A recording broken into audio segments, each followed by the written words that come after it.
things are possible.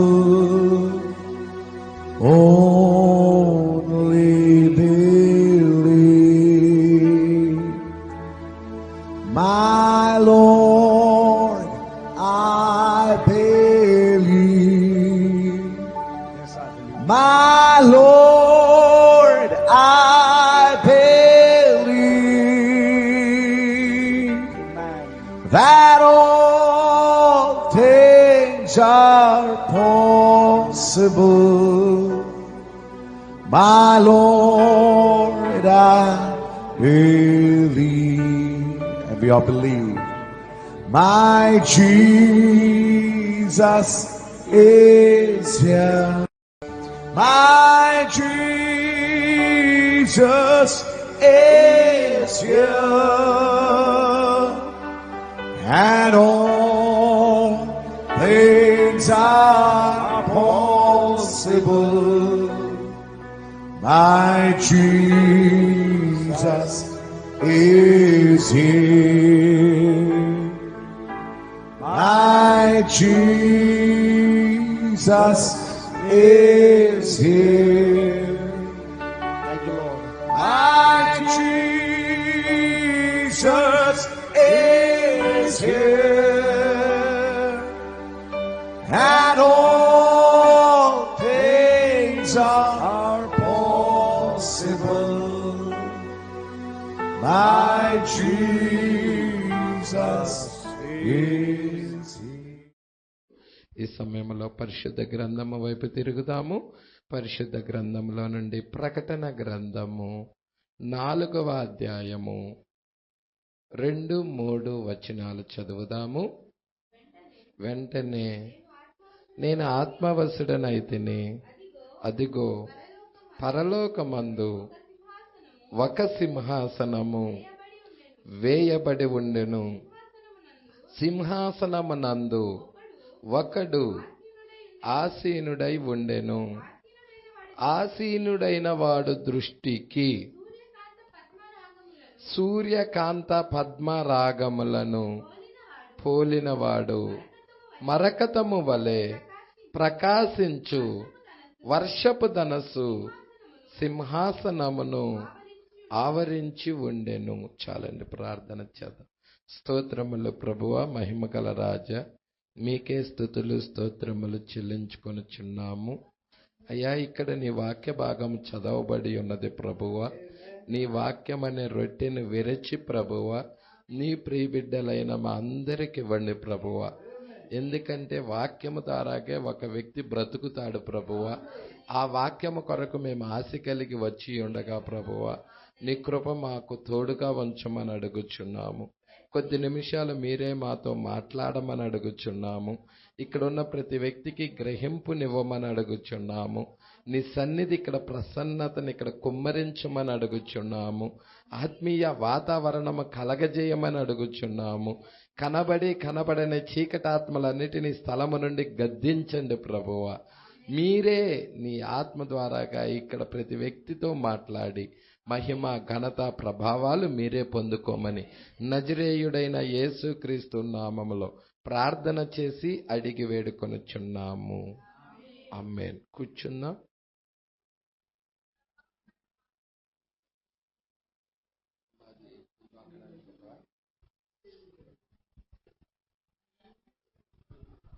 Praise lord. Hallelujah. Speaker box కాడ పెట్టండి, పర్వాలేదు. హల్లెలూయా. ఎంతమంది ఈ సమయంలో సంతోషంగా ఉన్నారు? చాలా అద్భుతమైన విషయాలండి. చాలా చక్కగా ఈ వర్తమానం నేను చదువుతున్నప్పుడు చాలా ఆనందించాను. దేవుడికి మహిమ కలుగును గాక. హల్లెలూయా. మరి మనము చూస్తున్నాము, ప్రకటన గ్రంథము మీకు అంతా కూడా అర్థం అవ్వాలి. ప్రకటన గ్రంథము అర్థం అవ్వాలి. ఎందుకంటే ఎత్తబాటు గ్రంథము ప్రకటన గ్రంథమై ఉన్నది. ప్రకటన గ్రంథంలో వధువు ఎత్తబడతా ఉన్నది. మరి 1000 ఏండ్ల పాలన గురించి రాయబడి ఉన్నది. కొత్త భూమి కొత్త ఆకాశం గురించి రాయబడి ఉన్నది. ధవల సింహాసనం తీర్పు గురించి రాయబడి ఉన్నది. మతి క్రూర మృగాలకి ఏం జరుగుతుందో అంతా రాయబడి ఉన్నది. సూర్యుని ధరించుకున్న స్త్రీ గురించి రాయబడి ఉన్నది. ముద్రలు విప్పటం గురించి రాయబడి ఉన్నది. అనేక విషయాలు ఈ ప్రకటన గ్రంథంలో ఉన్నాయి. Praise the lord. మరి ఇక్కడ మనం చూస్తున్నాము 4వ అధ్యాయములో వధువు, మరి మీరు చూస్తే ఇక్కడికి ఎక్కి రమ్ము అని ఒక స్వరం వినబడుతుంది. ఎక్కడ? ప్రకటన గ్రంథం 4వ అధ్యాయము 1వ వచనములో ఇక్కడికి ఎక్కి రమ్మని ఒక స్వరము మరి వినబడుతుంది. యోహాను ఎవరికి సాదృశ్యమో చెప్పండి? వధువుకు సాదృశ్యమై ఉన్నాడు యోహాను. Praise the lord. అంటే యోహానులో ఏం జరుగుతున్నదో వధువులో కూడా అదే జరుగుతూ ఉన్నది. ఇప్పుడు 4వ అధ్యాయంలో యోహాను ఎత్తబడుతున్నాడంటే 7 సంఘ కాలాల్లో ఉన్న వధువు కూడా 4వ అధ్యాయంలో ఎత్తబడుతుందని అర్థం. ప్రజలాడు దేవుడికి మహిమ కలుగును గాక. అయితే మీరు చాలా జాగ్రత్తగా గమనించండి. 4వ అధ్యాయంలో ఎత్తబడితే 5, 6, 7, 8, 9, 10, 11, 12, 13, 14, 15, 16, 17, 18, 19వ అధ్యాయం దాకా ఈమెతో పని లేదుగా పాస్టర్ గారు అనవాకండి. ఎందుకంటే వాటికి ఈమెకి చాలా లేఖనాలు ముడివేయబడి ఉన్నాయి. హల్లెలూయా. మీకు దానియేలు 70 వారాలు అర్థమైతే ఈ మధ్యలోది విషయాలు మీకు అర్థమవుతాయి. ఎందుకంటే దానియేలు 70 వారాలకి లింకప్ ఉంది దానికి. దేవుడికి మహిమ కలుగును గాక. ఇక్కడ మనం చూస్తా ఉన్నామండి. మీరు ప్రకటన గ్రంథము 4వ అధ్యాయంలో ప్రవక్త 3 పుస్తకాలు చెప్పాడు 4వ అధ్యాయం మీద. ఎన్ని పుస్తకాలు? దేవుడి కృపను బట్టి 1వ పుస్తకం అయిపోయింది. 2వ పుస్తకం మధ్యలో ఉన్నాము. మరి ఈ 2వ పుస్తకం అయిపోయిన తర్వాత 3వ పుస్తకమునకు కూడా వెళ్దాం మనం. ఎలాగో తెలుగులో ఒక బుక్ మాత్రం సంపాదించడం జరిగినది. మరి మీ దగ్గర ఎక్కడైనా ప్రకటన గ్రంథం 4వ అధ్యాయం 3వ భాగం కనుక ఉంటే మాత్రం మస్ట్ అండ్ షుడ్ గా దాన్ని పట్టుకోండి. ఎవరైనా PDF కనుక తీసుకొచ్చి ఇస్తే కొట్టిస్తాను. సంఘం మొత్తానికి కొట్టిస్తాను. అది PDF ఉంటే కనుక. అది PDF కూడా తెలుగులో లేదు, ఇంగ్లీష్లో ఉన్నది. ప్రకటన గ్రంథం 4వ అధ్యాయం 3వ భాగం అనేది చాలా ఇంపార్టెంట్ భాగం. ప్రజల మరి ఇప్పుడు మనము ఎన్నో భాగము చదువుతున్నామో చెప్పండి? ప్రకటన గ్రంథము 4వ అధ్యాయము 2వ భాగములో 72వ పేరా చూసుకున్నట్టున్నాం. 72వ పేరా 72 పోయిన వారం మనం చూసాము. 74 దాకా చూసాం. ప్రజల మరి ఇప్పుడు నేను మరలా 74 వైపుకు తిరుగుతున్నాను. మీరు 74 దగ్గరికి వస్తారని ఇష్టపడుచున్నాను. మీ దగ్గర హబ్ ఉంటే చూడండి, లేకపోతే ఎవరి దగ్గర మెసేజ్ బుక్స్ ఉన్నా కానీ దాన్ని మీరు చూడండి. ప్రకటన గ్రంథము 4వ అధ్యాయం 2వ భాగము. మరి ఇవి బుక్స్ మనం పంచటం జరిగినది. ఇవి చాలా అద్భుతమైన వర్తమానాలండి. ఇవి వధువు ఎక్కువగా ప్రేమించే వర్తమానాలు. Praise the lord. మరి మీకు వర్తమానాలు అంటే ప్రేమేనా? దేవుడికి మహిమ కలుగును గాక. మరి 74వ పేరా వైపుకి నేను తిరుగుతున్నాను. మరి 74వ పేరాలో ప్రకటన గ్రంథము 4వ అధ్యాయం 3వ వచనం చదువుతున్నాడండి. గమనించండి. ఇప్పుడు మనము మరలా ప్రారంభించబోతున్నామని చెప్తా ఉన్నాడు. అంటే 1వ వచనము మీదే ఒక బుక్ అంతా చెప్పాడు ప్రవక్త. 1వ వచనం మీద ఒక బుక్ అంతా చెప్పాడు. ప్రకటన గ్రంథం మొదటి భాగం అంతా ఒక బుక్ అంతా కూడా 1వ వచనం మీద ఉంటది అన్నమాట. ఇప్పుడు 2వ వచనము 3వ వచనము మనం చూస్తున్నాం. 2వ వచనము చూసుకున్న తర్వాత 3వ వచనం దగ్గరికి వస్తున్నాం. 3వ వచనంలోనే ఉన్నాము. మనం అక్కడ లేమా? మనము వెళ్ళి దాన్ని పొందుకొనుట లేదా? నేను ఆశించుచున్నాను మంచిది. ప్రజల 3వ వచనము చదవండమ్మా ఒకసారి. ఆసీనుడైన వాడు దృష్టికి. ఇక్కడ మనకి 2 కనబడుతున్నాయి. 2వ వచనములో సింహాసనం మీద ఆసీనుడయ్యాడు. ఎవరు? మన ప్రభు అయిన యేసుక్రీస్తు. ఆసీనుడైన వాని దృష్టికి సూర్యకాంత. ఇప్పుడు ఇక్కడ 2 పదాలు కనబడుతున్నాయి మనకి. ఒక పదం ఏంటయ్యా అంటే సూర్యకాంతపు రాయి. రెండవ పదం ఏంటంటే పద్మరాగపు రాయి. ఈ రెండు రాళ్ళు మీరు చూడండి, ఎన్ని రాళ్ళు కనపడుతున్నాయి? ఒకటి సూర్యకాంతపు రాయి. మీకు అందరికి అర్థం అవ్వాలంటే ఉపదేశము విధముగా నేను చెప్పటానికి ప్రయత్నిస్తాను. మీరు జాగ్రత్తగా ఈ విషయాలు పట్టుకోవాలి. దేవుడికి మహిమ కలుగును గాక. టీచింగ్ ఏంటంటే ఉపదేశం మనల్ని స్థానంలో కూర్చోబెడుతుంది. నిజముగా మన స్థానం ఏమిటో మనకు అర్థమయ్యేలాగా చేస్తుంది. దేవుడికి మహిమ కలుగును గాక. అందుకే ఇక్కడ చాలా జాగ్రత్తగా మీరు పట్టుకోవాలి. సూర్యకాంతపు రాయి, తర్వాత పద్మరాగపు రాయి. ఇక్కడ సూర్యకాంత పద్మరాగములను పోలినవాడు. అంటే సూర్యకాంతపు రాయి అంటే ఇజ్రాయేల్ గోత్రాలు ఏంటో చెప్పండి. 12 గోత్రాలు కదా. గోత్రములో మొదటి గోత్రం పేరు చెప్పండి. రూబేను గోత్రం. ఆ రూబేను గోత్రానికి ఉన్న రాయే సూర్యకాంతపు రాయి. అర్థమవుతుందా? దీన్ని మొదటి ఉన్న రాయి, మొదటి వాడు ఆయన. ప్రకటన గ్రంథం మీరు చూస్తే మొదటి వాడను నేనే, కడపటి వాడను నేనే, అల్ఫాయు ఒమేగాయు. అంటే మొదటివాడు, కడపటివాడు. అల్ఫా అంటే ఆది, ఒమేగా అంటే అంతం.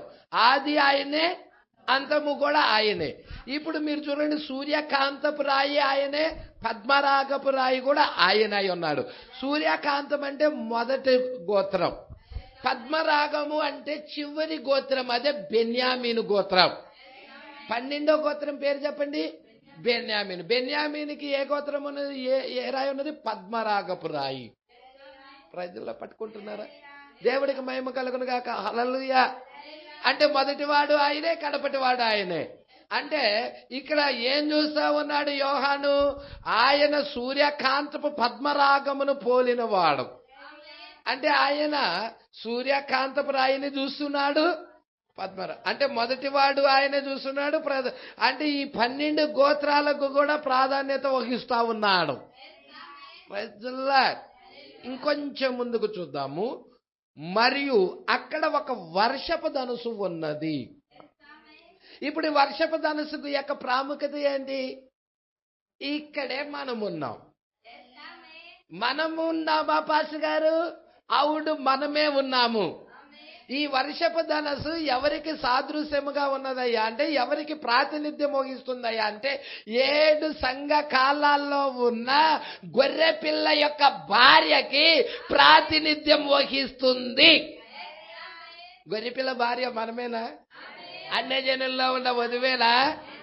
మరి ఈ వర్షపు ధనస్సు అన్యజనుల్లో ఉన్న వధువుకి సాదృశ్యం. అవునా? 7 రంగుల్లో ఉంటుంది, 7 సంఘ కాలాలుగా ఉంటుంది. వధువు కూడా 7 సంఘ కాలాలుగా ఉందా? 7 రంగులున్నాయా వర్షపు ధనుసులో కూడా? ఒక్కొక్క రంగు ఒక్కొక్క సంఘకాలం అయి ఉన్నదా? ఒక పరిశుద్ధాత్మ ఎప్పుడైతే ప్రకాశిస్తుందో దాని మీద 7 రంగులుగా, ఒక డైమండ్ మీద ఒక వెలుగు ప్రకాశించినప్పుడు 7 కలర్స్ వస్తాయి. ప్రజల్లా అదే విధముగా ఒకే పరిశుద్ధాత్మ 7 ఆత్మలుగా విభాగించబడి 7 సంఘ కాలాలలో వధువుని సిద్ధపరుచుతూ ఉన్నది. హేగే పరిచర్య జరిగిస్తా ఉన్నది. హేగే పరిచర్య ఏంటో చెప్పండి. ఎస్తేరును సిద్ధపరిచే పరిచర్య. పరిశుద్ధాత్మ 7 సంఘ కాలాలలో ఏం చేస్తా ఉన్నది? ఎస్తేర్ అన్న వధువుని సిద్ధపరుచుతూ ఉన్నది, అలంకరిస్తూ ఉన్నది. హల్లెలూయా. హేగే అలంకారము కాక మరి ఏ అలంకారము ఆమె కోరలేదు. అంటే 7 సంఘ కాలాల్లో ఉన్న నిజ ద్రాక్షావల్లి, ఆ నిజ ద్రాక్షావల్లి ఆ దూత చెప్పిన వర్తమానము కాక మరి ఎటువంటి వర్తమానము కూడా ఆమె కోరటం లేదు. ఓ, మీకు మీ స్థానం అర్థమవుతుందా? ఎంతమందికి మీరెవరో, మీ పట్టుకుంటున్న వర్తమానం ఏంటో, మీ దగ్గరికి తీసుకొని వచ్చిన ఆత్మ ఏంటో ఎంతమంది గ్రహిస్తా ఉన్నారు? హల్లెలూయా. గొర్రె పిల్లకి ఎన్ని కన్నులు ఉన్నాయి? గొర్రె పిల్లకి మీరు చూడండి, మీరే చూడండి. లేఖనం చెప్పమ్మా ఒకసారి. ప్రకటన గ్రంథం 5వ అధ్యాయము 6వ వచనమా. మరియు సింహాసనమునకు 4 జీవులకు 24 పెద్దలకు మధ్య వధించబడినట్లుండిన గొర్రె పిల్ల. ఎవరు వధించబడినట్లుండిన గొర్రె పిల్ల? ఎవరికైనా తెలుసు.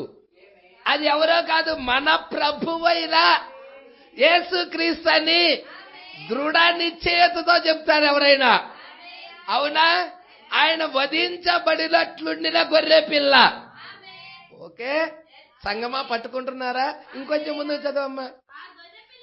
ఆ గొర్రె పిల్లకు 7 కొమ్ములు 7 కన్నులు ఉండెను.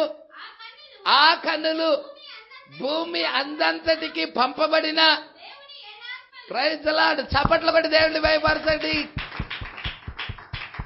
ఏంటండి, గొర్రె పిల్లకి ఎన్ని కొమ్ములున్నాయి?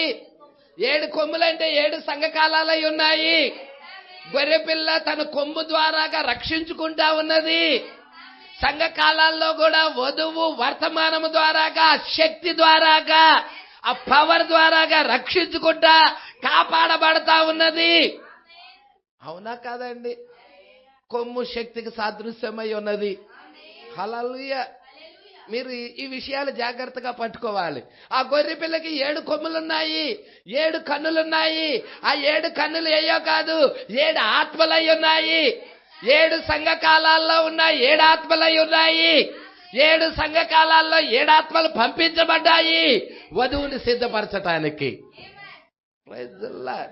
ప్రతి కాలంలో కూడా ఆత్మ పంపించబడి ఉన్నదా? ప్రతి కాలంలో కూడా ఆత్మ వధువు దగ్గరికి వచ్చి ఉన్నదా? హల్లెలూయా. ఇక్కడ జాగ్రత్తగా పట్టుకోండి. ఓన్లీ సూర్యకాంత పద్మరాగములే చూడటం లేదు. యోహాను 6 చూడటం లేదు. సూర్యకాంత పద్మరాగాలు 12 గోత్రాలను సూచిస్తా ఉన్నాయి. ఓకే, పట్టుకుంటున్నారా?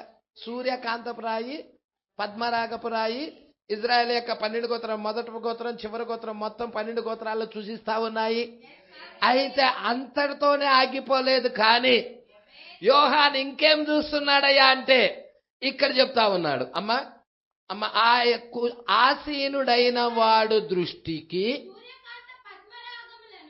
సూర్యకాంత పద్మరాగములను పోలినవాడు మరకతము వలె ప్రకాశించు. ఆ ఇంద్రధనుసు, ఇంద్రధనుసు కాదు, అది వర్షపు ధనుసు, రెయిన్బో. ఈ రెయిన్బో ఎవరు? ఈ రెయిన్బో ఎవరికి ప్రాతినిధ్యముగా ఉన్నది? ఎవరికి సాదృశ్యముగా ఉన్నది? ఈ రెయిన్బో యొక్క విశిష్టత ఏంటి? ఈ రెయిన్బో ఎందుకని దేవుడు నోవాహు కాలంలో తీసుకొచ్చాడు? ఆకాశములో గుర్తుగా దాన్ని ఎందుకు పెట్టి ఉన్నాడు? Praise the lord. ఎప్పుడు తీసుకొచ్చాడో తెలుసా? జలప్రళయం అయిపోయిన తర్వాత నీకును. హల్లెలూయా. మీరు ఆ లేఖనం చదువుతారా? సరే చూడండి, ఆదికాండము వైపు తిరుగుదాం. మరి ఆదికాండం 9వ అధ్యాయము. దేవుడికి మహిమ కలుగును గాక. ఇక్కడే ఉన్నది. ఆ లేఖనము కూడా ఇక్కడే ఉన్నది. 13వ వచనము నుండి చూడండి. మీకు ఇష్టమేనా? ప్రవక్త అదే చెప్తున్నాడు. ఇప్పుడు వర్షపు ధనుసు మీరు గమనించండి. అది ఒక వర్షపు ధనుసు. ఇప్పుడు వర్షం కురుస్తా ఉన్నది. ఆ వర్షం వెలిసిపోయిన తర్వాత ధనుసులు మనకు కనబడతా ఉంటాయి. మెరుపులు వస్తా ఉంటాయి, ఉరుములు వస్తా ఉంటాయి. నిన్నటి కాల సమయంలో ఎన్నో వెలుగులు, మెరుపులు వీడియోలు కూడా తీశారు పిల్లలు. డాడీ చాలా బాగుంది డాడీ, ఆకాశంలో ఏంది ఈ వెలుగులు ఏంటి అని. ఆ వెలుగులు ఎవరియో కాదు, దేనికో ఒక దానికి ప్రాతినిధ్యం వహిస్తా ఉన్నాయి. ఏంటి పాస్టర్ గారు దేనికంటావు? భూమి మీద ఎవరో ఉన్నారు. థండరింగ్స్, ఉరుములు, లైటింగ్స్. లైటింగ్స్ అంటే వెలుగులు, అంటే మెరుపులు, వెలుగులు ఇచ్చే వాళ్ళు ఎవరో ఉన్నారు. ఎవరున్నారు పాషి గారు? ఆయన ప్రియమైన భార్య, ఎన్నుకోబడిన భార్య ఈ భూమి మీదే ఉన్నది. ఏంటి పాషి గారు ఆకాశంలో గుర్తు? Praise the lord. మాకు ప్రభు దగ్గరికి రాకముందు మా తల్లిదండ్రులు వర్షాలు పడినప్పుడు ఆ పెద్ద పెద్ద పెద్ద సౌండ్లు వస్తూ ఉండే, ఉరుముతా. అరే పిడుగు పడింది, పిడుగు పడేటప్పుడు జాగ్రత్త, మీరు ఆ ఉరుముతున్నప్పుడు మీరు అర్జున అర్జున అర్జున అనండి, చెవులు గట్టిగా మూసుకోండి, అర్జున అర్జున అర్జున అనండి అని చెప్తా ఉండేవాళ్ళు పెద్దోళ్ళు. ఏంటి మమ్మీ ఏం జరుగుతుంది? అర్జునుడు రథం మీద వెళ్తా ఉంటాడు రా, అక్కడ రథం యొక్క శీల ఊడి కింద పడుతుంది, అదే పిడుగు, అది కాలిపోతుంది. కాబట్టి మన మీద పడకుండా ఉండాలంటే ఆయన తలుచుకోవాలరా అని కథలు చెప్పి నమ్మించారు. పాపం వాళ్ళకి తెలిసింది అది. కానీ ప్రవక్త వచ్చి అమాయకత్వం తీసేసి పరిశుద్ధాత్మ ద్వారాగా అసలు ఎవరు ఆకాశంలో రథం మీద అర్జునుడు వెళ్ళటం ఏమిలే, ప్రైజ్ ది లార్డ్, అసలు పూర్తిగా దాన్ని బట్టబయలు చేసేసాడు ప్రవక్త వచ్చే. దేవుడికి మహిమ కలుగును గాక. ఆ ఉరుములు, ఆ లైట్లు దేన్ని సాదృశ్యంగా చెబుతున్నాయో ప్రకటన గ్రంథంలో క్లియర్ గా వివరించాడు. Praise the lord. ఆమె నోటి నుండి ఏం బయలు వెళ్తాయి? Praise the lord. ఎవరి నోటి నుండి? గొర్రెపిల్ల భార్య ఉందా? ఆమె నోటి నుండి ఏం బయలుదేరతాయి? ఉరుములు బయలుదేరతాయా? మీరు చూడండి, ప్రకటన గ్రంథం 4వ అధ్యాయంలోనే ఉన్నది. మీరు ఎక్కడికో వెళ్ళవసరం లేదు, ఇక్కడే ఉన్నది చూడండి. అమ్మ కొంచెం ముందుకు చదువుతావా? మనము దాని దగ్గరికి 3వ భాగంలోనే ఏమో వస్తుంది అది మనకి. మీరు ప్రకటన గ్రంథం 4వ అధ్యాయంలో మీరు చూసినట్లయితే, హల్లెలూయా, 4వ అధ్యాయము ఎన్నో వచనమమ్మా? 5వ వచనం. సింహాసనం ఎక్కడుంది? సింహాసనం మీద ఎవరున్నారు? ప్రభు అయిన యేసుక్రీస్తేనా? ఇప్పుడు ఆ సింహాసనంలో నుండి ఏమొస్తున్నాయి? ఆ సింహాసనంలో నుండి మెరుపులు, ధ్వనులు, ఉరుములు బయలుదేరుచున్నవి. మరియు ఆ సింహాసనము ఎదుట 7 దీపములు.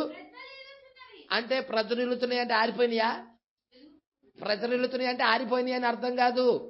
ప్రజ్వలిల్లుచున్నాయి అంటే మండుతూ ఉన్నాయి, వెలుగునిస్తా ఉన్నాయి. వెలుగునిచ్చు జ్యోతి ఇక్కడ ఉన్నదా? లోకంలో వెలుగునిచ్చే జ్యోతులు ఉన్నారా? ఎవరా జ్యోతులు? ఆయన భార్యే. ఆ యొక్క 7 దీప స్తంభములు ఏం చేస్తా ఉన్నాయి? వెలుగునిస్తా ఉన్నాయి. ఆ దీప వృక్షం వెలిగిస్తా ఉన్నది. ఎవరా దీప వృక్షము? ఆ దీప వృక్షమే 7 సంఘకాలాలై ఉన్నాయి. 7 సంఘకాలాలు. దీప వృక్షం వేరు వేరు కాదు. ఎక్కడుంది పాష గారు 7 సంఘకాలాలు దీప వృక్షం అని? ప్రకటన గ్రంథం 1వ అధ్యాయం 19వ వచనం. కాగా నీవు చూచిన వాటిని, ఉన్న వాటిని, వీటి వెంట కలగబో వాటిని, అనగా నా కుడి చేతిలో నీవు చూచిన 7 నక్షత్రములను గూర్చిన మర్మమును, ఆ 7 సువర్ణ దీప స్తంభముల సంగతియు వ్రాయము. ఆ 7 నక్షత్రములు 7 సంఘములకు దూతలు. ఆ 7 దీప స్తంభములు 7 సంఘములు. ఎంత క్లియర్ గా రాయబడింది. ఆ దీప వృక్షమే ఏదో కాదు 7 సంఘములని. ఆ 7 దీప స్తంభములు 7 సంఘములై ఉన్నాయి. ఎఫెసు, స్మరణ, పెర్గమ, తుయతైరా, సార్దీసు, ఫిలదెల్. పాష గారు ఏంటి పాష గారు అవన్నీ? ఏంటి పాష గారు? వాటిల్లో ఏమున్నది పాష గారు? 7 సంఘ కాలాలలో ఆయన భార్య ఉన్నది. Praise the lord. 7 సంఘ కాలాల్లో ఎవరున్నారు? ఆయన భార్య ఉన్నది. ఇప్పుడు 7 సంఘ కాలాల్లో ఉన్న ఆయన భార్యను ఎత్తబాటులోకి తీసుకెళ్తున్నాడు. ఇప్పుడు ఆయన భార్య నీకు కొత్త నిబంధనలో, హల్లెలూయా. యేసుక్రీస్తు వచ్చిన తర్వాత ఆదాములో నుండి అవ్వను బయటికి ఎలాగ తీశారో అదే విధముగా యేసుక్రీస్తులో నుండి కూడా ఆయన భార్యను బయటికి తీయటం జరిగినది. ఇప్పుడు 7 సంఘకాలాలలో ఆయన భార్య తయారవుతా సిద్ధపరచబడతా ఉన్నది. ఇప్పుడు పరిపూర్ణతలోకి వచ్చిన తర్వాత ఈమెను ఎక్కడికి తీసుకొని వెళ్తున్నాడంటే ఎత్తబాటులోకి. హల్లెలూయా. ఇప్పుడు మనం పరిపూర్ణతలోకి వచ్చాం. కొద్దిపాటి వెలుగు కాదు, సంపూర్ణమైన వెలుగు వచ్చిన దినాల్లో ఉన్నాం. హల్లెలూయా. అందుకే ఇప్పుడు మెరుపులు వస్తున్నాయి, ధ్వనులు వస్తున్నాయి, ఉరుములు వస్తున్నాయి. ఎక్కడి నుండి? సింహాసనంలో నుండి. ఇప్పుడు ఈ మెరుపులు, ధ్వనులు, ఉరుములు మరి సింహాసనములో నుండి ఎక్కడికి బయలు వెళ్తున్నాయో చెప్పండి? అవి 7 దీప స్తంభముల గుండా వెళుతున్నాయి. అంటే ఇప్పుడు ఆ ఉరుములు 7 దీప స్తంభాల్లో నుండి వస్తా ఉన్నాయి. ఇక్కడికి మీది ఒక పెద్ద సబ్జెక్టు. దీని దగ్గరికి మనం వెళ్లే ముందుగా మనం ప్రవక్త ఏం చెప్పాడో దాని దగ్గరికి మనం వెళదాం. హల్లెలూయా. ఎంతమంది సంతోషంగా ఉన్నారు? చాలా ప్రాముఖ్యమైన అంశం. ఈరోజు అంశంని ఎవ్వరు మిస్ చేసుకోవద్దు. మీ మనసంతా దీని మీద పెట్టాలి. హల్లెలూయా. చాలా వండర్ఫుల్ అయిన సబ్జెక్ట్. ఇప్పుడు ఆదికాండము 9వ అధ్యాయం 13వ వచనం వైపుకి తిప్పుతున్నాము. ఇక్కడ మీరందరూ తీయాలని నేను ఇష్టపడుతున్నాను. ఆదికాండము 9వ అధ్యాయము 13వ వచనం. అందరికి ఇష్టమేనా ఇది చూడటం? నేను దీన్ని ప్రేమిస్తున్నాను. ప్రవక్త అంటున్నాడు, ఈ లేఖనాన్ని నేను ప్రేమిస్తున్నాను. నేను దీన్ని కేవలం ఇష్టపడటం లేదు, నేను దీన్ని ప్రేమిస్తున్నాను. అంటే ఈ లేఖనంతో నాకు ఎంతో అన్యోన్య సహవాసం ఉన్నది. Praise lord. కొంచెం ముందుకు చూద్దాం. మేఘములో మేఘములో ఆయన ధనుసు ఉంచాడు. మేఘములో మేఘము. Praise lord. మీకు తెలుసా? మరి నోవా కాలంలో మేఘములో ఆయన ధనుసు పెట్టాడు. మరి 1963లో మన కాలంలో ఏం దిగొచ్చిందో చెప్పండి? మేఘము దిగొచ్చి ఉన్నది. అంటే ఆయన ధనుసు కూడా వచ్చిందా పాస్టర్ గారు?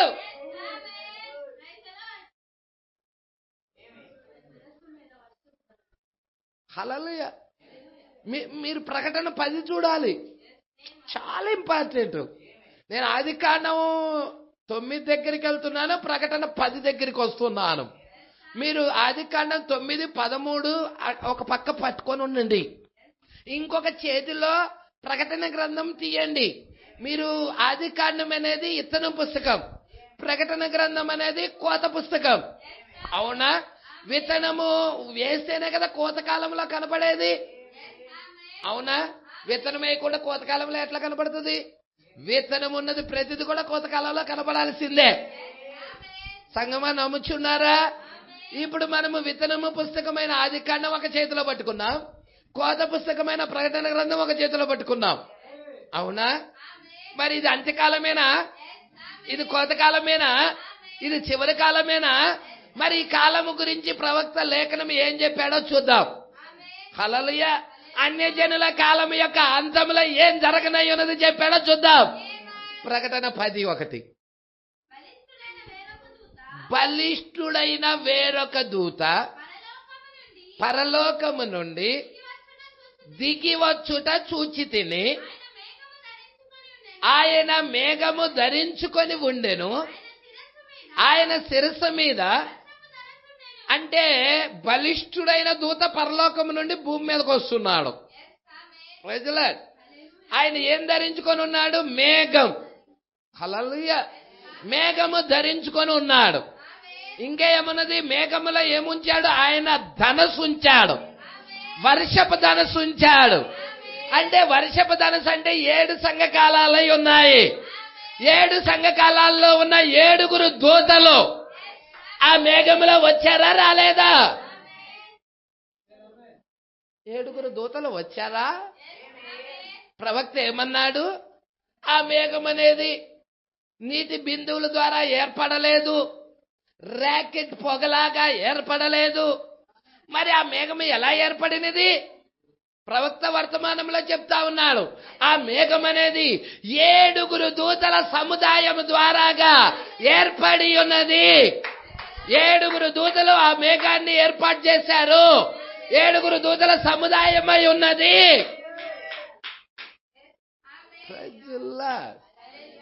అంటే మీరు చూస్తే పాత నిబంధన భక్తులందరూ మేఘము వలె.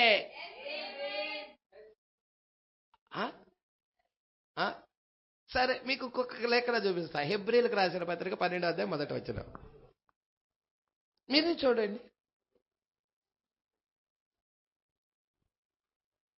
భక్తులు మేఘమా పాస్టర్ గారు? అవునో కాదో మీరు చూడండి. ఇంత గొప్ప సాక్షి సమూహము మేఘము వలె మనలను ఆవరించి ఉన్నందున మనము కూడా ప్రతి భారమును సిలువుగా చిక్కులు పెట్టు పాపమును విడిచిపెట్టి విశ్వాసమునకు కర్తయు దానిని కొనసాగించువాడనైనా యేసు వైపు చూచుచు మన ఎదుట ఉంచబడిన పందెములో ప్రైజ్ ది లార్డ్. చప్పట్లు కొట్టి దేవుడిని మహిమపరచండి. హల్లెలూయా. దేవుడికి మహిమ కలుగును గాక. మీరు చూస్తున్నారండి, ఎంత గొప్ప సాక్షి సమూహము మేఘము వలె మనలను ఆవరించి ఉన్నది. Praise the lord. ఎవరు వాళ్ళు? భక్తులై ఉన్నారు. దేవుడికి మహిమ కలుగును గాక. ఇక్కడ మనం చూస్తున్నాము, పాత నిబంధన భక్తులందరూ కూడా మేఘము వలె వాళ్ళు ఏమై ఉన్నారు? మరి ఒలీవ కొండ మీద నుండి ఆరోహణమై వెళ్ళిపోయారు. యేసుక్రీస్తుతో పాటు వెళ్ళిపోయారు. హల్లెలూయా. మరి మనం చూసిన మేఘం దిగొచ్చినదంటే కొత్త నిబంధనలో ఉన్న ఎవరు? 7 దూతలు, సంఘకాలపు వర్తమానికులు ఆ మేఘములో వచ్చారు. దాని లోపల యేసుక్రీస్తు ముఖమున్నది, ఆయన కళ్ళున్నాయి. 2 సంవత్సరాల తర్వాత ప్రవక్త దానిలో కళ్ళు ఉండటం చూశాడు. అది ఆ పిక్చర్ కొంచెం కుడివైపుకు తిప్పన్నప్పుడు దానికి ముఖమున్నది. ఆయన ముఖము సూర్యుని వలె మహా తేజస్సుతో ప్రకాశించుచున్నది. లేఖనం ఫుల్ఫిల్ అయినది. ఆయన నేత్రాలు అగ్ని జ్వాలల వలె మండుతూ ఉన్నాయి, కళ్ళున్నాయి. Praise the lord. ఎవరో చెప్పితే అక్కడ కళ్ళు లేవు, ముఖం లేదు, ఏమి లేదని చెబితే నమ్మవాకండి. ప్రభు ఉన్నాడు, ప్రభు వచ్చాడు. ఇంకా ప్రభువు రాలేదు అని చెబితే నమ్మవాకండి. నేను మీకు ఒకటి చెప్తాను, ప్రభు రాకపోతే ఆర్భాట వర్తమానము జరగలేదని చెప్తున్నారు వాళ్ళు. Praise the lord. ప్రభు రాకపోతే మొదటి రాకడలో ఏ విధముగా ఏలియా బాప్తిజం ఇచ్చి యోహాను ఇదిగో లోక పాపాలు మోసుకొని పోవు దేవుని గొర్రెపిల్ల అని పరిచయం చేశాడా? 2వ రాకడలో వచ్చిన ఏలియా ఇదిగో పెళ్లి కుమారుడు, అతన్ని ఎదుర్కొని రండి అని పరిచయం చేశాడా? మరి ఆ పెళ్లి కుమారుడు ఎవరంటావు? యేసుక్రీస్తు కాదా? మనం పెళ్లి కుమార్తె అయినప్పుడు పెళ్లి కుమారుడు ఆయనేగా. మరి పరిచయం జరిగిందిగా. లేదు పాస్టర్ గారు పరిచయం జరగలేదని చెప్తారా? పరిచయం జరగలేదు, వధువు ఎత్తబడినాక పరిచయం చేస్తారని చెప్తారా? Praise the lord. మరి ఎవరితో పరిచయం చేశాడు? క్రీస్తు పెళ్లి కుమారుడు. ఇదిగో మత్తయి 25 లేఖనము 25వ అధ్యాయంలో వచ్చిన పెళ్లి కుమారుడు ఈయనేనని ఆ యొక్క 7వ దూత పరిచయం చేశాడు. ప్రజల సంగమా పట్టుకుంటున్నారు ఈ విషయాలు. ఎంటే మెసేజ్లో చాలా గలిబిలిలు వర్తమానాలు ఉన్నాయి, చాలా గందరగోళముగా ఉన్నాయి. మీకు ఒక విషయం తెలుసా? రాకడలో 3 కార్యాలు జరగాలి. మొదటి రాకడలో 3 కార్యాలు: ఆర్భాటం, ప్రధాన దూత శబ్దం, దేవుని బూర. మొదటి రాకడ మత్తయి 24వ అధ్యాయము ఆర్భాట వర్తమానం.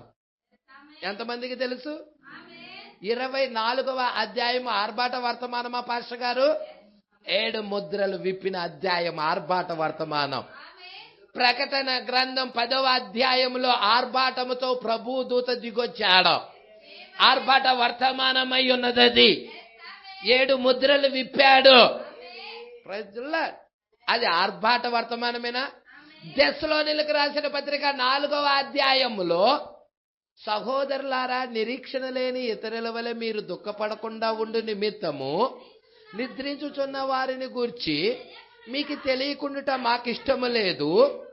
యేసు మృతి పొంది తిరిగి లేచినని మనము నమ్మిన ఎడల అదే ప్రకారం యేసునందు నిద్రించిన వారిని దేవుడు ఆయనతో కూడా ఎంటబెట్టుకొని వచ్చును.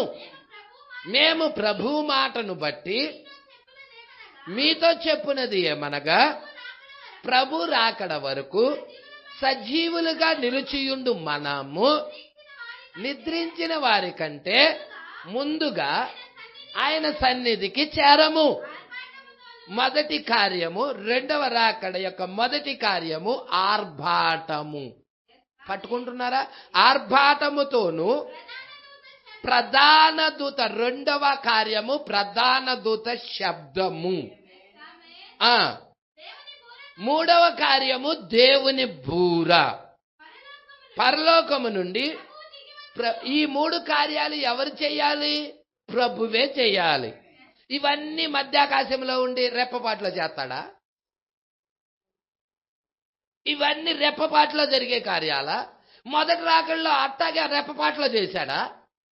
మొదటి రాకడ మత్తయి సువార్త 24వ అధ్యాయం ఆర్భాట వర్తమానమై ఉన్నది.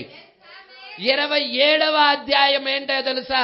ప్రధాన దూత శబ్దము వర్తమానమై ఉన్నది. మీకు అపోస్తల కార్యం 1వ అధ్యాయంలో దేవుని బూర వర్తమానమై ఉన్నది. నీకు ఆ యొక్క డిఫరెన్స్లు కనబడతా ఉన్నాయి. ప్రధాన దూత శబ్దానికి దేవుని బూరకి మధ్య కొన్ని రోజులు ఉన్నాయి.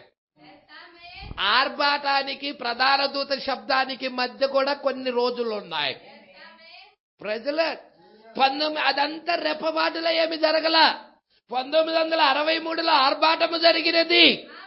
ఇంకా ప్రధాన దూత శబ్దము జరగలేదు. జరిగినదా అండి? ఆర్భాటం అయితే, 7 ముద్రల ప్రత్యక్షత అయితే వచ్చినది. సన్సెట్ పర్వతం దగ్గరికి దిగొచ్చాడు. అయితే ప్రధాన దూత శబ్దంలో ఏం జరుగుతుంది? మృతులు లేపబడాలి. కొత్త నిబంధన పరిశుద్ధులందరూ లేపబడాలి. జరిగినదా? కొంతమంది ఇది కూడా స్టార్ట్ చేశాడు, అది కూడా అయిపోయిందయ్యా అని. పాస్టర్లు అది కూడా అయిపోయిందయ్యా అని. ప్రధాన దూత శబ్దం ఇంకా జరగలేదు. ప్రవక్త ఏ టైంలో జరిగిద్దో అన్నాడో తెలుసా? సంఘాలు మూతవేయబడతాయి, వధువు మీదకి ఒత్తిడి వస్తుంది. ఆ టైంలో ప్రధాన దూత శబ్దం జరుగుతుంది. ప్రజల యేసు వైపు చూచుట అనే వర్తమానం చదవండి. ప్రజల 3వ ఈడ్పు, వధువు మీదకి ఒత్తిడి వస్తుంది. అప్పుడు 3వ ఈడ్పు పరిచర్య ప్రారంభం అవుతుంది. చూస్తున్నారా అండి? ఇప్పుడు వధువు మీదకి ఎటువంటి ఒత్తిడి ఇప్పటికి ఇంకా రాలా, స్టార్ట్ అవ్వాల. అయిందా? సంఘాలు ఏమన్నా ఎంటైమెసేజ్ సంఘాలు మూతపడినాయా? అవుతాయి త్వరలో. అప్పుడు ప్రధాన దూత శబ్దము. హల్లెలూయా. వధువు మీదకు ఒత్తిడి వచ్చినప్పుడు. ఆ తర్వాత ప్రధాన దూత శబ్దానికి దేవుని బూరకి 40 రోజులు ఉంది మొదటి రాకడలో. మరి రెండో రాకడలో కూడా ఉండాలిగా, కొంత పీరియడ్ అనేది ఉండాలిగా. ప్రధాన దూత శబ్దము ఆర్భాట వర్తమానం విలియం మ్యారియం బ్రనహాంలో ఉండి జరిగించాడు. ప్రధాన దూత శబ్దము వధువులో ఉండి జరిగించబోతున్నాడు. దేవుని బూర పరలోకంలో ఆయన అక్కడ మధ్యాకాశానికి వచ్చినప్పుడు కేక పెట్టినప్పుడు అందరూ సజీవులుగా నిలిచి ఉండి మనము నిద్రించిన పరిశుద్ధులు అందరూ ప్రభువుని ఎదుర్కోవటానికి మధ్యాకాశానికి వెళ్తాం. అది దేవుని బూర. పెండ్లి విందుకి వెళ్తాం. అక్కడి నుంచి ప్రభు మనల్ని ఎక్కడికి తీసుకెళ్తాడు? గొర్రె పిల్ల పెండ్లి విందుకు పిలువబడిన వారు ధన్యులు. 3.5 సంవత్సరాలు విందు. అక్కడ మనకి 7 ఏళ్ళు విందు కాదు, మత శాఖలు చెప్పినట్టు. మత శాఖలు డినామినేషన్లు చెబుతున్నట్లుగా 7 ఏండ్లు అక్కడ విందు అవబోతుంది, 7 ఏండ్లు భూమి మీదకి శ్రమ రాబోతుంది. No no no no no కాదు కాదు కాదు. ప్రవక్త స్పష్టంగా చెప్పాడు 3.5 సంవత్సరాలు. ఇది చాలా మంది జీర్ణించుకోలేకపోతున్నారు. ఈ వర్తమానం చాలా మిస్టిక్లు వర్తమాన మెసేజ్ సంఘాల్లో ప్రజలని చాలా మందిని గందరగోళానికి గురి చేస్తా ఉన్నారు. మరి నేను అడుగుతా, విలియం మ్యారియం బ్రనహాంని మరి ఇదిగో పెళ్లి కుమారుడు అతను ఎదుర్కొని రండి అనే కేక వేసింది ఎవరి గురించి? అది జరిగిందా జరగలేదా? ఆ కేక వేసింది ఏలియానేగా, విలియం బ్రనహామేగా? లేదు పాస్టర్ గారు, మా పాస్టర్ గారు ఏమైనా వేశారని చెప్తారా? Praise the lord. William Marrion Branham ఎలియాజరు ఇస్సాకుకి పరిచయం చేయటం. Praise the lord. ఆ ముఖ్యమైన పనివాడు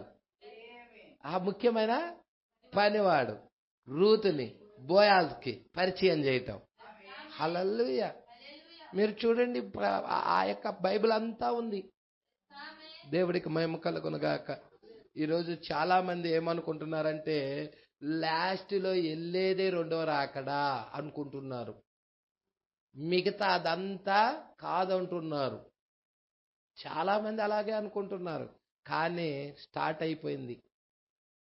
ఎప్పుడు ఎండ్ అయిపోతుందో తెలుసా? అది ఎత్తబాటుతో ఎండ్ అయిపోతుంది. ప్రజల దేవుడికి మహిమ కలుగునుగాక. అందుకే ఇక్కడ అంటున్నాడు, జాగ్రత్తగా మనం పట్టుకుందామా? చదువమ్మా. ప్రకటన 10. బలిష్ఠుడైన వేరొక దూత పరలోకము నుండి దిగివచ్చుట చూచితిని. ఆయన మేఘము ధరించుకొని ఉండెను. ఆయన శిరస్సు మీద వర్షపు ధనుసు ఉండెను. ఇప్పుడు వర్షపు ధనుసు ఏంటి?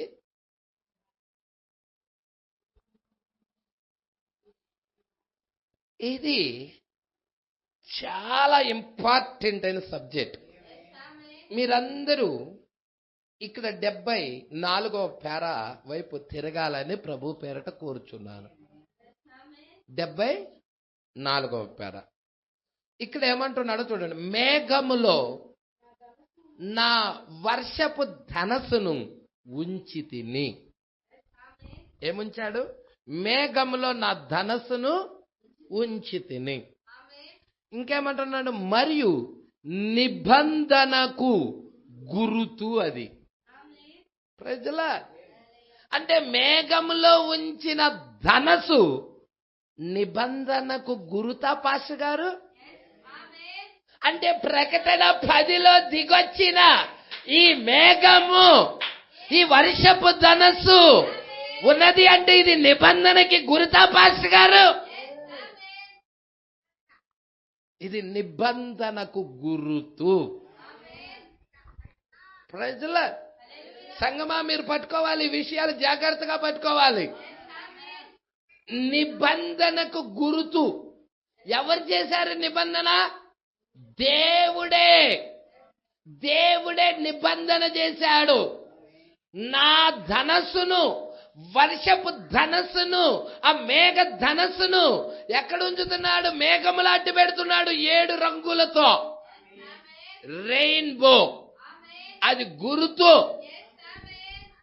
ప్రజల ఆ గురుతు మీరు చూసినప్పుడు అలర్ట్ అవ్వాలి. అన్యజనుల సంఘముతో ఆయన చెప్తా ఉన్నాడు. ప్రజల ఇక్కడ మీరు జాగ్రత్తగా చూడండి, మీరు జాగ్రత్తగా పట్టుకోండి. మరియు నిబంధనకు గుర్తు. గమనించుము, అది నాకును భూమికి మధ్యన నిబంధనకు గుర్తుగా. మీరు ఆది కాండము 9వ అధ్యాయము అమ్మ 13 నుండి చదువు ఒక్కసారి. మీరు కూడా చదవండి, ఎందుకంటే అది మోస్ట్ ఇంపార్టెంట్. చాలా లోతైన వర్తమానం. ఇక్కడ వధువుని నేను చూపించబోతున్నాను, గొర్రెపిల్ల భార్యను చూపించబోతున్నాను. హల్లెలూయా. వాక్యములో నీ స్థానం ఏమై ఉన్నదో నువ్వు చూడాలనుకుంటున్నావా? అయితే నువ్వు తప్పనిసరిగా ఇది చూడాలి. 13 నుండి చూద్దామా? అమ్మా చూడండి, మీకు చూపిస్తాను. 12 నుండి చదువు. మరియు దేవుడు నాకును మీకును మీతో కూడా ఉన్న సమస్త జీవరాశులకు మధ్య నేను తరతరములకు ఏర్పరుచుచున్న అన్నిటికీ ఫైనల్, తరతరాలన్నిటికీ కూడా ఇదే ఫైనల్ నిబంధనకు గుర్తు.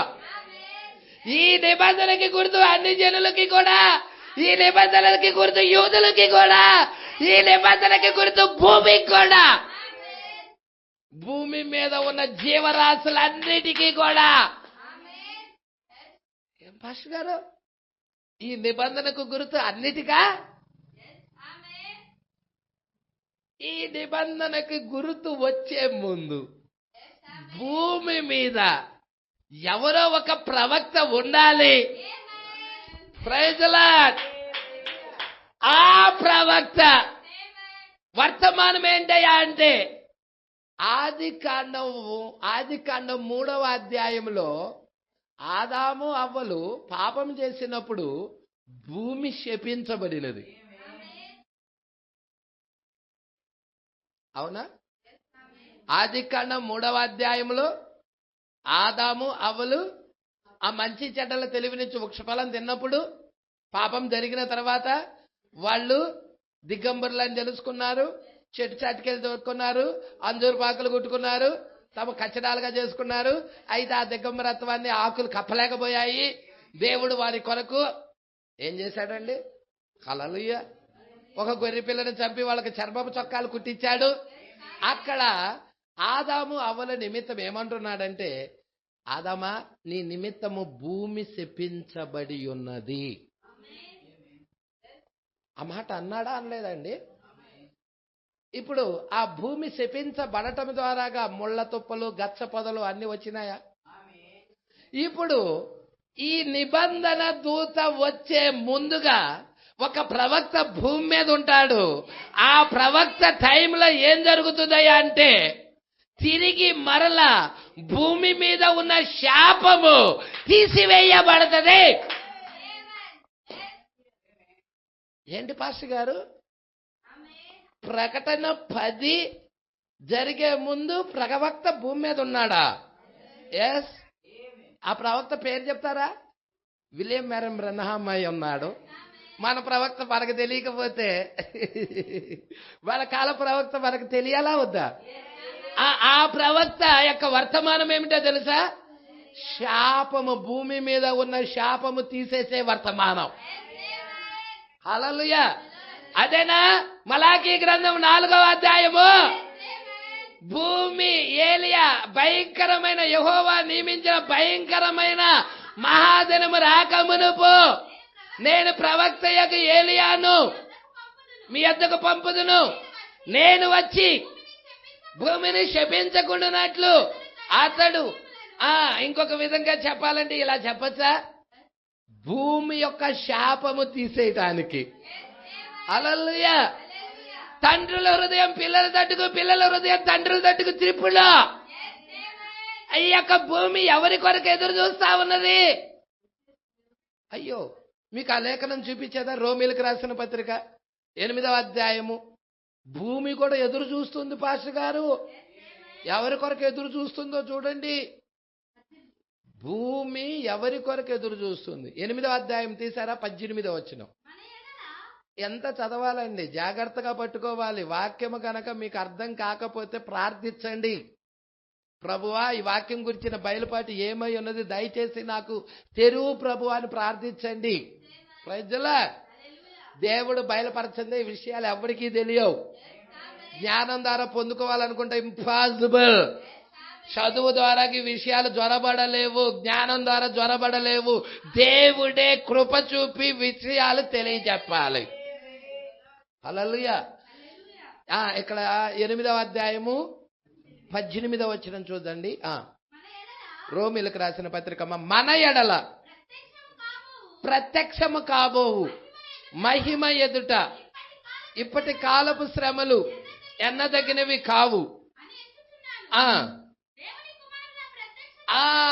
దేవుని కుమారుల, ఎవరు వాళ్ళు? ఆ దేవుని కుమారులు ఎవరు? అసలు ఎవరి వర్తమానము ద్వారాగా వాళ్ళు మార్చబడ్డారు? ఎవరి వర్తమానం ద్వారాగా వారు సంఘశాఖల్లో నుండి బయటికి వచ్చారు? ఎవరు వారు? ఉన్నారా ఇక్కడ? Praise the lord. దేవుని కుమారుల ప్రత్యక్షత. Praise the lord. సృష్టి ఎదురు చూస్తుందంట. దేవుడు కొరకు కాదు, దేవుని కుమారుల ప్రత్యక్షత కొరకు. అంటే దేవుని కుమారుడు ప్రత్యక్షత పోగొట్టుకోవటం ద్వారాగా సృష్టి బానిసత్వంలోకి వెళ్ళింది. ఆదాము తన మహిమను పోగొట్టుకోవటం ద్వారాగా, తన యొక్క జీవాన్ని పోగొట్టుకోవటం ద్వారాగా సృష్టి ఎలాగెళ్ళినది? బానిసత్వంలోకి వెళ్ళినది. హల్లెలూయా. తిరిగి మరలా దేవుని కుమారుల ప్రత్యక్షత. ఈ చివరి కాలంలో మరలా దేవుని కుమారుల ప్రత్యక్షత జరుగుతుందా? ఉన్నారా? వచ్చారా దేవుని కుమారులు? తిరిగి నిత్యత్వంలోకి వెళ్ళడానికి, తిరిగి ఆ మొదటి స్థానంలోకి వెళ్ళడానికి, ఆదాము కోల్పోయిన ఆ స్వతంత్రాన్ని తిరిగి సంపాదించడానికి దేవుని కుమారులు వచ్చారా? ఎవరా దేవుని కుమారులు? ఎవరు వారు? వారే బ్రైడ్.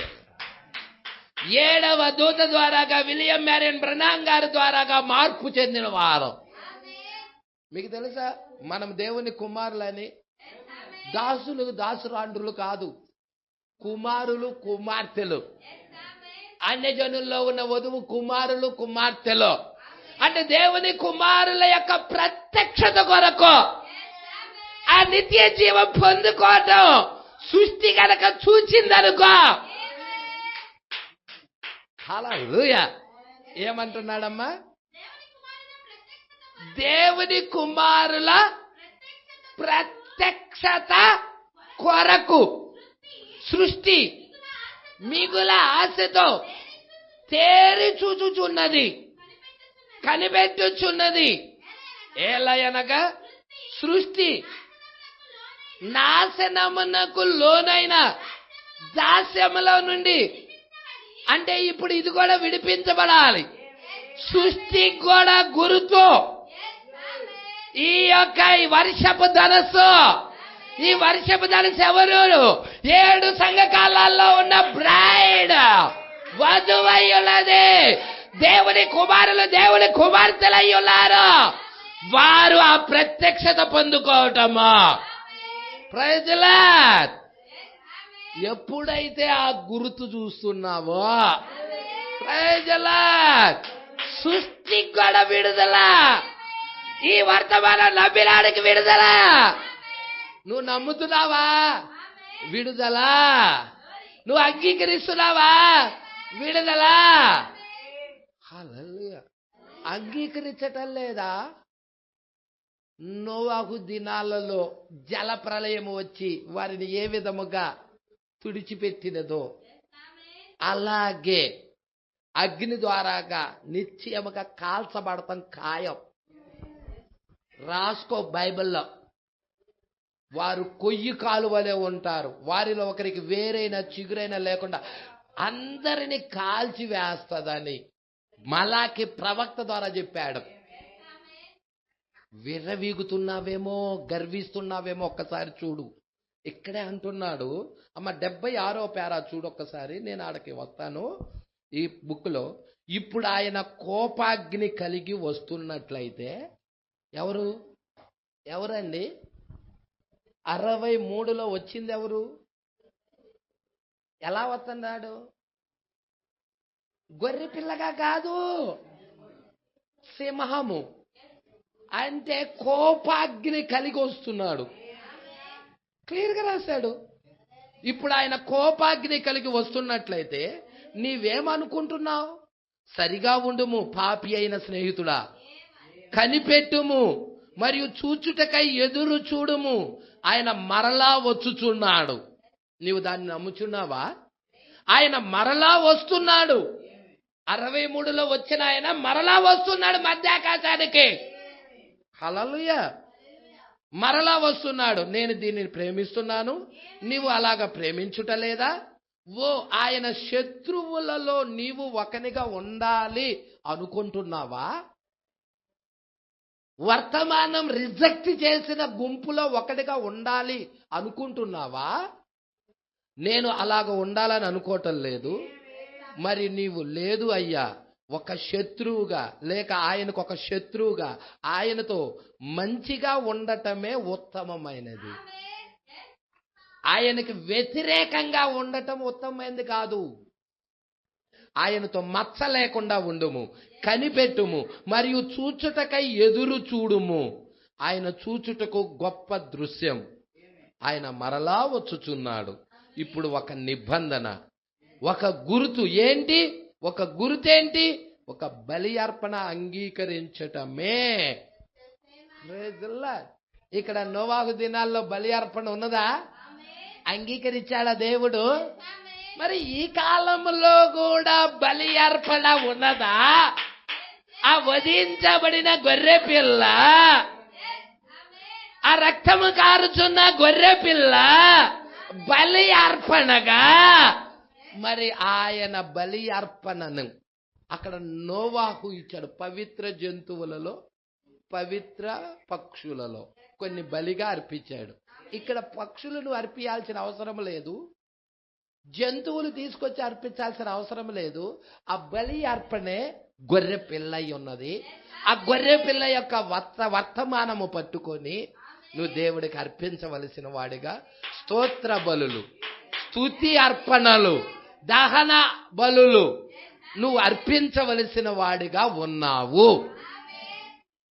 అప్పుడేం జరిగినదో ఇప్పుడు కూడా అదేలా పాస్ గారు, అదే ప్రజల నిన్న నేడు నిరంతరము ఒకటే రీతిగా ఉన్నాడు. నోవాహు దినాల్లో ఉన్న దేవుడే ఇప్పుడు ఉన్నాడు. నోవాహు దినాలలో నోవాహుని రక్షించింది ఒక బలి అర్పణ. నోవాహుకు ఒక గుర్తు ఇవ్వబడినది. నోవాహు మరి అర్పించిన అర్పణని దేవుడు స్వీకరించాడు. తరతరాలకి గుర్తుగా ఉంటుంది అన్నాడు. ఇదే ఇప్పుడు కూడా అదే. ప్రైజ్లా చూద్దామా. నోవాహు అక్కడ కొత్త ప్రపంచంలో అడుగుపెట్టాడు. జలప్రళయం తర్వాత పాత ప్రపంచం ఏమైంది? నీటి ద్వారాగా నాశనమైనది. కొత్త ప్రపంచంలో అడుగుపెట్టాడు. రేపొద్దున ఈ వర్తమానం పట్టుకున్న వధువు, ఈ వర్తమానం నమ్మిన వధువు, ఈ గుర్తును పట్టుకున్న వధువు కొత్త ప్రపంచంలోనికి, ఆ 1000 ఏళ్ల పాలనలోనికి, ఆ నూతన ప్రపంచంలోనికి అడుగు పెట్టబోతా ఉన్నది. అప్పుడున్నదే ఇప్పుడున్నదా పాస్టర్ గారు? అప్పుడున్నదే ఇప్పుడున్నది. ఈ విషయాలు జాగ్రత్తగా పట్టుకోవాలంటే నీకు అభిషేకం కావాలి కుమారుడా. నీకు అభిషేకం కావాలి. చదువు కాదు ముఖ్యము, అభిషేకం, ప్రత్యక్షత కావాలి. దేవుడికి యథార్థంగా జీవించు, దేవుడి కొరకు కనిపెట్టు, ప్రార్థించు, వేడుకో, దేవుడు కృపను వేడుకో. అందుకే ఇక్కడ అంటా ఉన్నాడు. నేను ఇక్కడ వైపుకి తిరగటానికి ఇష్టపడుచున్నాను. మీకు చూడండి అమ్మా, ఇక్కడ మనం చూస్తా ఉన్నాము 75వ పేరాలో, మేఘములో నా ధనుసు ఉంచి తిని మరియు నిబంధనకు గుర్తది, అది నాకును భూమికి మధ్య నిబంధనకు గుర్తుగా ఉండును. ఏమిటి?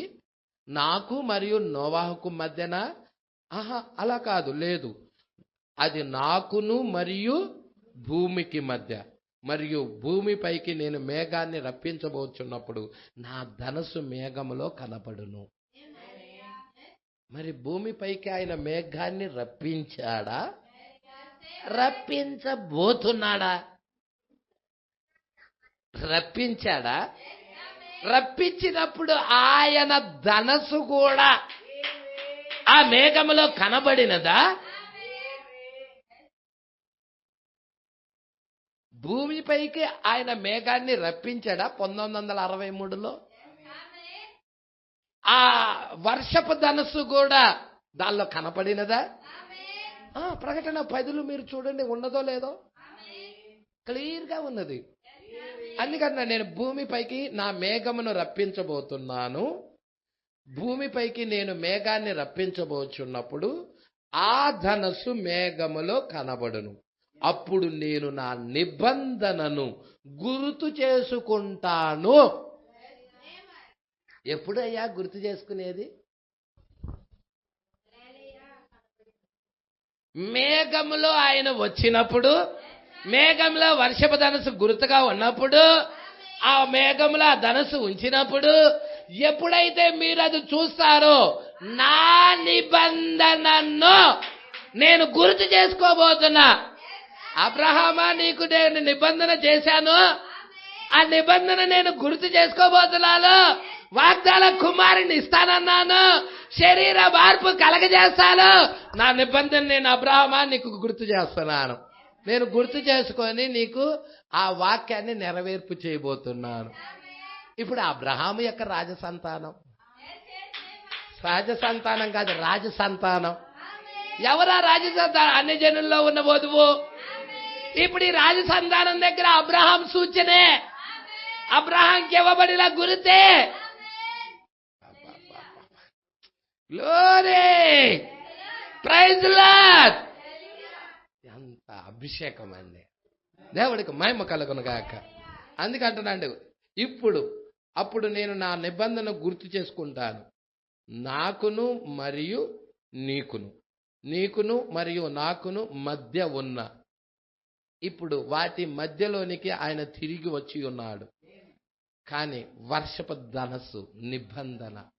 హల్లెలూయా. మీకు తెలుసా శారా ఎందుకు తీర్పు రాలేదు? లోతు భార్య, అబ్రహాం భార్య అయిన శారా మీదకి తీర్పు రాలేదు. లోతు భార్య మీదకి తీర్పు వచ్చింది ఎందుకో మనము గత వారాల్లో చూసాం. హల్లెలూయా. అదే ఇక్కడ నిబంధన, వర్షపు ధనస్సు నిబంధన. గమనించము, నిబంధనే నోవాహు యొక్క జీవితం. ఈరోజు వధువు జీవితం నిబంధనేనా? ఓ, నా జీవితం కూడా నిబంధనే భాష గారు. ప్రకటన 10లో దిగొచ్చిన నిబంధనే నా జీవితం అయి ఉన్నది. నోవాహు జీవితం నిబంధనే అయినట్లయితే మన జీవితం కూడా నిబంధనేనా? నిబంధనే నోవాహు జీవితం. ఆయన అతడిని తప్పించెను, శ్రమ నుండి, జల ప్రళయము నుండి కాపాడాడు, తప్పించాడు, ఉగ్రతలోనికి వెళ్ళనీయకుండా కాపాడాడు. అవునా కదా? ఈరోజు ఈ నిబంధన రాబోతున్న ఉగ్రత నుండి నిన్ను కాపాడుతుంది, నిన్ను రక్షిస్తుంది. హల్లెలూయా. ఇప్పుడు ఈ నిబంధనే నీ జీవితమై ఉన్నది. ప్రకటన 10 నీ జీవితమై ఉన్నది.